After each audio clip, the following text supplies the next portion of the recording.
time to ask the expert. No one wants to think about and plan for his or her own death. But life insurance can be a lifesaver if you have a spouse, kids, or aging parents who depend on you. To talk about this is our certified financial planner, Andrea Cave, who joins us live. This is Life Insurance Awareness Month, I believe. I guess it is. Surprise, surprise. Welcome to I'm September. now aware of it, yeah. Yes, life insurance is a topic that a lot of people have questions about. Do they need it? How much? All of those things. And I think it's really helpful there are surveys online that you can use, but I think it's great to sit down with your spouse or an expert and try to determine how much is appropriate if you do need life insurance. Some people want it to just take care of their spouse if they're gone, maybe fund an education plan for their kids, or maybe even fund their retirement if they're not here to earn the wages.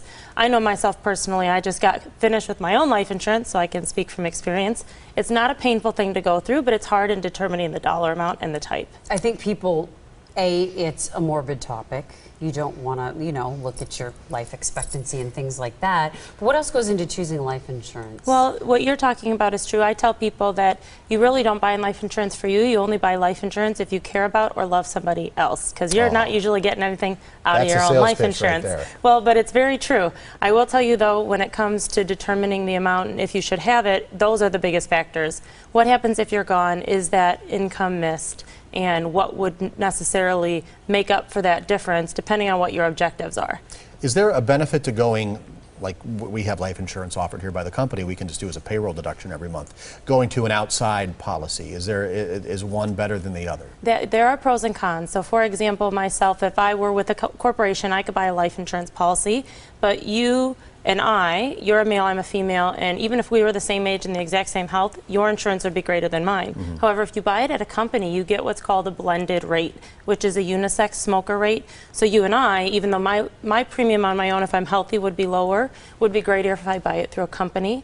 You also have to look, if you buy it through your company, often it's not what's called portable, meaning you can't take it with you if you leave, and if your health changes and you lose your job because of health, you're kind of up a creek or your insurance becomes expensive. Who doesn't really need life insurance? Well, depending on what obligations you have, if there's nobody that you leave behind or there's no financial obligation left, if you're gone, you really don't need insurance. The only thing I would want to let people know, and I think that maybe since this is Life Insurance Awareness Month, we can talk about it at another time. You'd be surprised at what health ailments you can have and still get life insurance. Some people think if they've had cancer or a heart attack or they have asthma or diabetes that they can't get insurance, and that's just not true. All right, she is our expert in all things financial, Andrea Cave. Thanks so much for joining us this afternoon. Have a question for the expert? Send them an email, asktheexpert@tmj4.com. You can also call that number. It is on.